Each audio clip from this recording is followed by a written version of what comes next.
और आखिरकार में सनातन पे ये विवाद का जड़ क्या है? क्यों आखिर में इतना विवाद हो रहा है आज के समय में? ये गौ माता को राष्ट्र माता का दर्जा देना चाहिए। आदिन धरा धेनु नहीं होई तो रसा रसातल ताछन होई। हाल फिलहाल में अभी 1 वर्ष भी नहीं पूरा हो रहा है, महाकुंभ लगा था जिसमें कहा गया कि ये मतलब बड़ी वर्षों के बाद 144 कितने साल के बाद ही आया हुआ। क्या वाकई में उतने दिन के बाद आया हुआ था? भगवान के दरबार में कोई वीआईपी नहीं है, कोई इम्पोर्टेंट कोई मोस्ट इम्पोर्टेंट नहीं है, उनके लिए सब समान है। तो ये बंद हो जाना चाहिए। जो वीआईपी की व्यवस्था है ये बंद हो जानी चाहिए, ये नहीं होना चाहिए। धर्म में सबसे बड़ा धर्म कौन सा है? सनातन धर्म। सनातन धर्म सर्वश्रेष्ठ धर्म, सर्व शाश्वत धर्म, सबसे पुराना धर्म। आपके प्रयास से जो गौ माता को राष्ट्र माता या फिर सनातन धर्म को जगाने के लिए क्या प्रयास आपके द्वारा किया जाता है? धन्यो ही भारत देशो, धन्या भारत संस्कृति, भारतीय जना धन्या धन्यास्मानम परंपरा। जली पद्मिनी जौहर व्रत कर शील बचाने के खातिर, जली पद्मिनी जौहर व्रत कर लाज बचाने के खातिर, और तुमने अपनी शर्म बेच दी रील बनाने के खातिर। साध्वी प्रियंका शास्त्री कितने उम्र से कथा प्रवचन जो है कह रही हैं? मेरे श्यामा तेरी नौकरी सबसे बढ़िया है, सबसे खरी। मैं केवल सनातन के लिए मेरा जीवन समर्पित है। मैं केवल कथा करूंगी और फिर भगवान के हाथ में जो होगा, उनके अलावा तो किसी का चलता नहीं है, मेरा भी नहीं। जैसा वो चाहेंगे वो होगा। भविष्य में आप शादी करेंगी? ये सीखने का कला जो है ये आपने मतलब शिक्षा दीक्षा कहाँ से ली? आप बिलोंग कहाँ से करती हैं? मैं श्रीधाम वृंदावन से, और मेरी एजुकेशन महाराष्ट्र में हुई है, डिस्ट्रिक्ट सोलापुर से। हाईएस्ट एजुकेशन साध्वी जी का? मेरा बस भाइयों जात पात मत करो, एक हो जाओ और सनातन की रक्षा करो। नो से ऊंची छाती नहीं होती और धर्म से बड़ी कोई जाति नहीं होती। दीपक ही नहीं बचेगा तो बाती का क्या करोगे, और सनातन धर्म ही नहीं रहेगा तो जाति का क्या करोगे आप।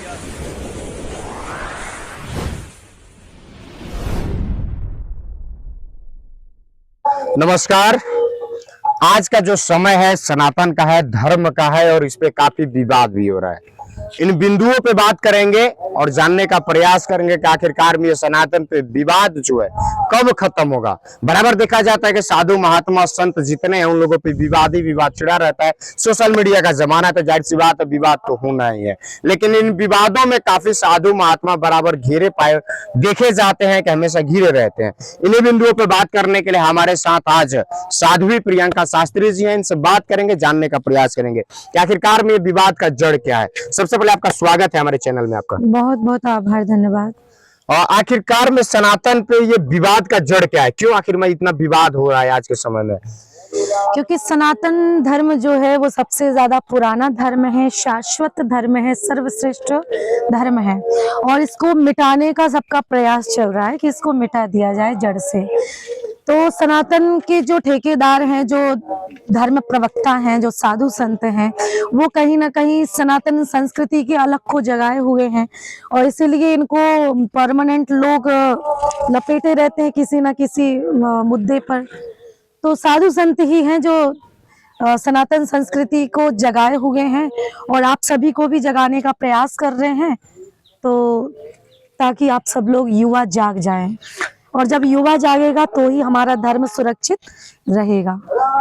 4 शंकराचार्य है, आज से नहीं, ये आदिकाल से चले आ रहे हैं। उसमें एक शंकराचार्य काफी विवादित देखे जाते हैं, विमुक्तेश्वरानंद सरस्वती जी।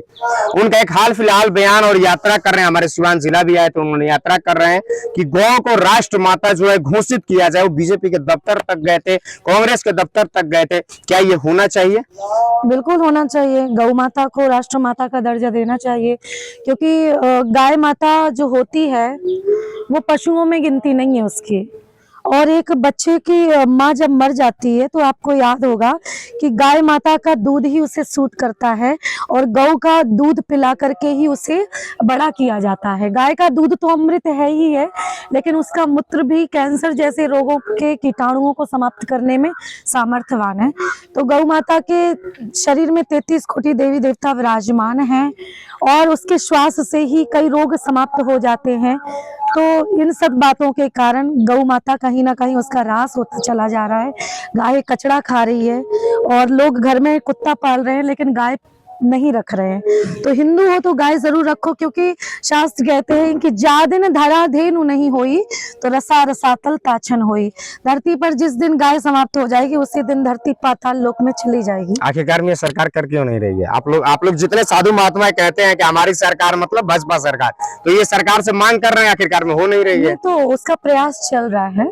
माननीय मुख्यमंत्री श्री योगी जी द्वारा, प्रधानमंत्री श्री मोदी जी के द्वारा प्रयत्न अनवरत चालू है, और हमारे गौ रक्षा जो संगठन के दल हैं वो भी इसमें प्रयासरत हैं, और हम भी प्रयासरत हैं कि हमारी गाय माता को राष्ट्र माता का दर्जा मिले, घर घर में गौ सेवा हो, हम सभी उसकी सेवा करें। हाल फिलहाल में अभी 1 वर्ष भी नहीं पूरा हो रहा है, महाकुंभ लगा था, जिसमें कहा गया कि ये मतलब बड़ी वर्षों के बाद 144 कितने साल के बाद ही आया हुआ। क्या वाकई में उतने दिन के बाद आया हुआ था? जी बिल्कुल।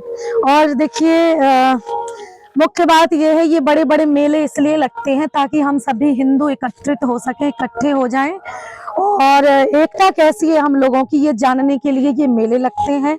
और इन मेलों के द्वारा आगे हमारे सनातन को, हमारे समाज को कैसे मजबूत करना है, हमारे भारत को कैसे फिर से धर्म गुरु बनाना है, फिर से कैसे विश्व गुरु बनाना है, इस पर चर्चा हो सके, इसलिए हम लोगों की मीटिंग, हम लोगों की बैठकें होनी चाहिए। क्योंकि अन्य मजहब में आपको लगता है कि 144 साल के बाद आया था? जी बिल्कुल। उसमें बाद में कहा गया, जैसे वो समापन के कगार पे है, तो उसमें कहा गया कि नहीं, ये तो हर 14 साल के बाद आता है, इसलिए बुलाया गया ताकि लोग चले आएं। जो नक्षत्र, जो तारा, जो नक्षत्र है, जो समय है, वो समय की बात हो रही थी। कहीं ना कहीं 144 साल के बाद ऐसा ये समय आया जिसमें ऐसे करोड़ों साधु संत महात्मा आते हैं जो वर्षों से तपस्या करते हैं, हिमालय की मतलब जो हिमालय की पर्वत श्रृंखलाएं हैं उनमें जाकर के वो तप करते हैं। और जब उन्हें पता चलता है 144 साल के बाद महाकुंभ आ रहा है, तो उसमें केवल मनुष्य नहीं जाते हैं,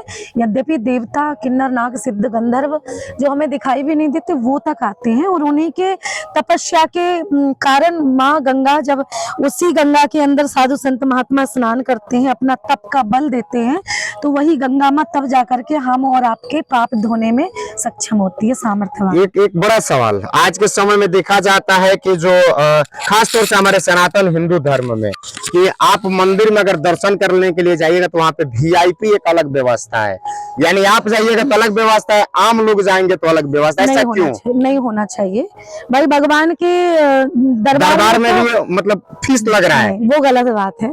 भगवान के दरबार में कोई VIP नहीं है, कोई इम्पोर्टेंट, कोई मोस्ट इम्पोर्टेंट नहीं है, उनके लिए सब समान है। तो ये बंद हो जाना चाहिए, जो VIP की व्यवस्था है ये बंद हो जानी चाहिए, ये नहीं होना चाहिए। बहुत सारे मंदिर में हम लोग जाते हैं, जैसे कि आपको हम खुद गए हुए इसका एहसास है मुझे। काशी विश्वनाथ मंदिर में आप चले जाइए, वहाँ पे कहा जाता है कि कैमरा, मोबाइल अलाउ नहीं है, लेकिन VIP लोग चले जाएंगे तो उनके लिए सब कुछ अलाउ है, उनके लिए VIP व्यवस्था। उसके लिए वो चीज बंद होनी चाहिए भाई। सब धर्म सनातन ऐसा है कि जिसके लिए सब समान है, तो मंदिरों में भी समानता बरतनी चाहिए। धर्म में सबसे बड़ा धर्म कौन सा है? सनातन धर्म। सनातन धर्म सर्वश्रेष्ठ धर्म, सर्व शाश्वत धर्म, सबसे पुराना धर्म सनातन है जी। 4 जो धर्माचार्य हैं, धर्म गुरु हैं, इनमें सबसे ज्यादा विवादित आखिरकार अभिमुक्तेश्वरानंद सरस्वती ही क्यों रहते हैं? अब वो सीधा बोलते हैं, अच्छा बोलते हैं, तो लोग हैं वो तो विवाद करना, तो उनका किसी का व्यूज पाने के लिए विवाद करना जरूरी होता मतलब है। सत्य बोलना जो है वो कहीं ना कहीं गलत है। जी गलत है। आज देखिए, जो मुर्गा होता है सुबह भाग देता है, देता है कि नहीं? सबको जगाता है। सबसे ज्यादा कटता भी वही है। बिल्कुल। तो जिसने समाज को जगाने का प्रयास किया है उसे काटा ही गया। आपके प्रयास से जो गौ माता को राष्ट्र माता या फिर सनातन धर्म को जगाने के लिए क्या प्रयास आपके द्वारा किया जाता है? हमारे द्वारा जो गौ सेवा है, गौ माता हैं, उनको जैसे रोड पर ट्रक वाले हैं, रोड पर वाहन है इत्यादि, तो उन्हें गौ माता को कुचल देते हैं, तो उनको उठा करके हॉस्पिटल पहुंचाना, आश्रम तक पहुंचाना, ये हमारा प्रयास रहता है। आज के समय में सनातन धर्म जो एक तरफ, आज की युवा पीढ़ी, खासतौर से आप भी युवा हैं, हम भी सवाल कर रहे हैं, तो युवा, आज की जो युवा पीढ़ी है आज के समय में सनातन की तरफ नहीं जा रही है, धर्म की तरफ नहीं जा रही, कहीं गलत रास्ते पे चली जा रही है, उनके लिए क्या आपके तरफ से मैसेज रहेगा? पाश्चिमात्य संस्कृति में लोग जाएंगे तो सूटकेस में ही मिलेंगे। सीमेंट में ही मिलेंगे। मेरा निवेदन है सनातन संस्कृति को अपनाएं। धन्यो ही भारत देशो, धन्या भारत संस्कृति, भारतीय जना धन्या, धन्यास्मानम परंपरा। देखिए, अगर हम विदेशी परंपरा को अपनाएंगे तो हमारे साथ में बुराई होगा, और हो रहा है लोगों के साथ। लेकिन प्रयास ये कीजिए कि सनातन धर्म जो है, उसकी परंपराएं, उसके संस्कार धन्य है, इसको अपनाइए, उस पर चलिए, उसको अपने जीवन में धारण कीजिए। तब जाकर के कहीं ये जो हो रहे हैं विवाद, जो ये घटनाएं हो रही हैं, वो तभी समाप्त होंगी। आपने जो इशारा किया कि सूटकेस में मिलेंगे, आपने कई घटनाओं को याद दिला दिया कि ये घटनाएं आज की जो लड़कियां हैं, अभी एक लड़की है, साध्वी हैं तो लड़की, ये जो घटना हो रही है खासतौर से आज के समय प्रेम जाल में, खुलेआम बात करें, प्रेम जाल में मतलब हिंदू धर्म छोड़कर मुस्लिम धर्म में, अलग धर्म में जाकर ये लोग फंस जाते हैं। उसके बाद से आपने जो इशारा किया कि सूटकेस में पाए जाते हैं, तो इन लड़कियों के लिए आपका क्या मैसेज रहेगा? मैं बेटियों से यही कहूंगी कि कई एजेंडे चलाए जा रहे हैं जिनमें बेटियों को लव जिहाद में फंसाया जा रहा है। आपके सामने जाल फेंका जाएगा, आपको सब बुरे लगेंगे और वो प्रेमी अच्छा लगेगा। लेकिन मेरा निवेदन है कि इन चक्करों में ना फंसे, नहीं तो केवल बच्चे पैदा करने की मशीन आपको बना दिया जाएगा, धर्मांतरण कराया जाएगा और कुछ नहीं होगा। और सूटकेस में कहीं ना कहीं ये मुस्कान क्या नाम से श्रद्धा जैसी बेटी जो फ्रिज में पाई गई 35 टुकड़ों के सहित, जहां दिल्ली जैसे शहर में जहां चप्पे चप्पे पर पुलिस रहती है, तो गांव देहात की बेटियां होती हैं जिनको ज्यादा टारगेट किया जाता है। तो उन बेटियों से निवेदन है कि आप लोग इन चक्करों में ना पड़ें और ये फोटोज वगैरह सोशल मीडिया पे अर्धनग्नता ना फैलाएं, क्योंकि हमारे इसी सनातन में, इसी भारत की भूमि पर एक पद्मावती जैसी बेटी हुई है, रानी हुई है, जिनका शरीर देखने के लिए, जिनका चेहरा देखने के लिए अलाउद्दीन खिलजी मरते मर गया, लेकिन महारानी पद्मावती को स्पर्श तक नहीं कर पाया। तो कहना है कि जली पद्मिनी जौहर व्रत कर शील बचाने के खातिर, जली पद्मिनी जौहर व्रत कर लाज बचाने के खातिर, और तुमने अपनी शर्म बेच दी रील बनाने के खातिर। तो उल्टी सीधी ये रीलें जो बनाती हैं, इन पर ऐसा नहीं करना चाहिए। मैं उन बेटियों से निवेदन करूंगी अपनी मर्यादा का ध्यान रखें और इन चीजों से दूर रहें, नहीं तो जो हाल श्रद्धा बेटी का हुआ है वो हाल आपका होने में देर नहीं लगेगी। तो आप सभी जागिए, चाहे वो बेटे हों चाहे वो बेटियां हों, एक होइए और सनातन संस्कृति को आगे बढ़ाइए। नहीं तो जो हाल बांग्लादेश का हुआ है वो हाल भारत का होने में देर नहीं लगेगी। संगठित होइए, एक होइए, सनातन धर्म को बचाइए। साध्वी प्रियंका शास्त्री कितने उम्र से कथा प्रवचन जो है कह रही हैं? लगभग 10 साल हो गए, और उसके पहले मैं महाराष्ट्र में SBI बैंक में जॉब करती थी, और 10 साल हो गए तब से मैं भागवत कथा कर रही हूँ। आखिरकार में बैंक का जॉब बहुत बेस्ट होता है, अच्छा होता है, ऑफिशियल होता है, उसमें जाना आना, क्योंकि मैं भी पहले जॉब कर चुका हूँ उसमें, तो ये जाना आना बेस्ट होता है। उस लाइन से आखिरकार में इसमें आने में मतलब मेरे श्यामा तेरी नौकरी सबसे बढ़िया है, सबसे खरी। ये जो नौकरी मैं कर रही हूँ, इससे ये लोग भी सुधर रहा है और परलोक भी सुधर रहा है। वो तो बैंक में जाना तो पिताजी का फोर्स था कि आप नौकरी करो, लेकिन ये जो मैं कथा कर रही हूँ ये मेरी बचपन से ही लगन थी, और इसमें मैं नहीं आई हूँ, इसमें भगवान ने मेरा हाथ पकड़ा है कि आओ बेटा और इसमें तुम सनातन का प्रचार करो, मेरी कथाएं गाओ। मैं कौन होती हूँ गाने वाली, 4-4 घंटे बैठ के कथा कहने वाली? वो तो कृपा है उनकी, उन्हीं की कथा है, वही कराने वाले, वही कहने वाले हैं। कहा जाता है कि जब आदमी जॉब में होता है तो अपने जो खुशी होता है उसमें मग्न होता है, उसको दुनियादारी से मतलब नहीं होता है। जॉब वाले को मैं बता रहा हूँ, तो उस समय उस मोड़ से इस मोड़ में आना कहीं ना कहीं क्या मतलब कुछ दिमाग में आया, किसी ने प्रेशर दिया, किसी ने आपको समझाया कि आखिरकार में 10 साल बाद आप यहाँ तक आ गए? नहीं, मैं बचपन से ही, हमारे घर में वैसा माहौल था। हमारे दादा दादी जी जहाँ भी रामायण होती थी मैं भी सुनती थी, 4-5 साल की आयु से सुनती थी। जहाँ राम कथा होती थी वहाँ मेरे दादाजी लेके जाते थे, मैं भी पढ़ती थी, बगल में बैठ के सुनती थी। फिर धीरे धीरे उसमें रुचि और बढ़ती गई, और ये सब चीज़ें कैमरा के सामने नहीं बता सकती, ये प्रत्यक्ष अनुभूति की बातें हैं। मैं ये नहीं कहूँगी कि ठाकुर जी 4 हाथ धर के मेरे सामने आए, मुझे दर्शन दिए, लेकिन कहीं ना कहीं मैंने महसूस किया कि बिहारी जी मेरे साथ हैं। तब जाकर के आप इस लाइन में आए। अब इसमें आगे भविष्य जो है वो निरंतर इसी का रहेगा या फिर कहीं रास्ता देखिए, भटकेगा? नहीं नहीं, ऐसा नहीं है। मेरा तो यही प्रयास है, मैं केवल सनातन के लिए मेरा जीवन समर्पित है। मैं केवल कथा करूंगी और फिर भगवान के हाथ में जो होगा, उनके अलावा तो किसी का चलता नहीं है, मेरा भी नहीं। जैसा वो चाहेंगे वो होगा। भविष्य में आप शादी करेंगी? नहीं, ऐसा मेरा कोई प्रावधान नहीं है। घर वाले भी बोलते, लेकिन मुझे उसमें कोई रुचि नहीं है कि मैं शादी करूंगी। और फिर जो भगवान ने तय कर रखा होगा वो भगवान ही जानते होंगे, लेकिन मुझे कोई रुचि नहीं। मैं साध्वी लिखती हूँ। मैं बहुत सारे साधु लोग लिखते हैं लेकिन अंततः जा नहीं, करके वो शादी करते कर लेते होंगे। हैं और बाद में कहते हैं कि नहीं, ऐसा मोड़ आ गया, ऐसा मतलब आ गया कि हमको करना पड़ा, परिवार ने दबाव दिया, बहुत चीज कहते हैं। देखिए, आप जिसको करना है वो ठीक है, लेकिन बेटियां किसी भी रूप में सुरक्षित नहीं है।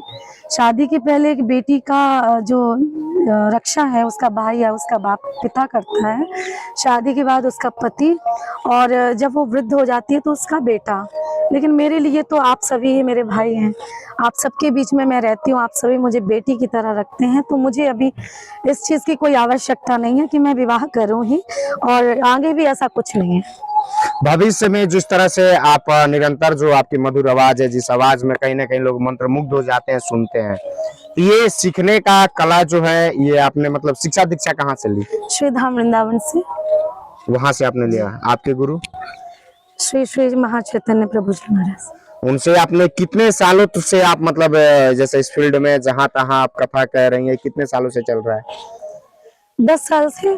10 साल से। हाँ, तो और शिक्षा दीक्षा आपने कितने साल मतलब लिया? शिक्षा दीक्षा तो अभी 8 साल पहले ली है। 8 साल पहले लिए। 2 साल से आपने श्री ब्रह्म चैतन्य जी महाराज हमारे महाराष्ट्र के गुरुदेव थे, और परम पूज्य साध्वी तम्बरा दीदी माँ को भी मैं अपना गुरु मानती हूँ। आप बिलोंग कहाँ से करती हैं? मैं श्री धाम वृंदावन से, और मेरी एजुकेशन महाराष्ट्र में हुई है, डिस्ट्रिक्ट सोलापुर से। हाईएस्ट एजुकेशन साध्वी जी का? मेरा 12th तक कॉमर्स हुआ है, उसके बाद बीए, और अभी मेरा संस्कृत से आचार्य चल रहा है। अभी मतलब कंटिन्यू अभी स्टडी चल रहा है? जी जी। अच्छा, अंत में सेकेंड ईयर। अच्छा, एमए सेकंड ईयर चल रहा है। अंत में क्या मैसेज दीजिएगा हमारे चैनल के माध्यम से जो भी सनातनी है आपको सुन रहे हैं, जो खास तौर से मैं युवाओं की बात करता हूं, क्योंकि हम लोग युवा हैं तो युवाओं की बात करना बेहद जरूरी है। आज के समय में युवा जो है, युवाओं का सबसे ज्यादा युवाओं वाला देश जो है अपना भारत ही है, तो उनके लिए क्या मैसेज रहेगा आपका? बस भाइयों, जात पात मत करो, एक हो जाओ और सनातन की रक्षा करो।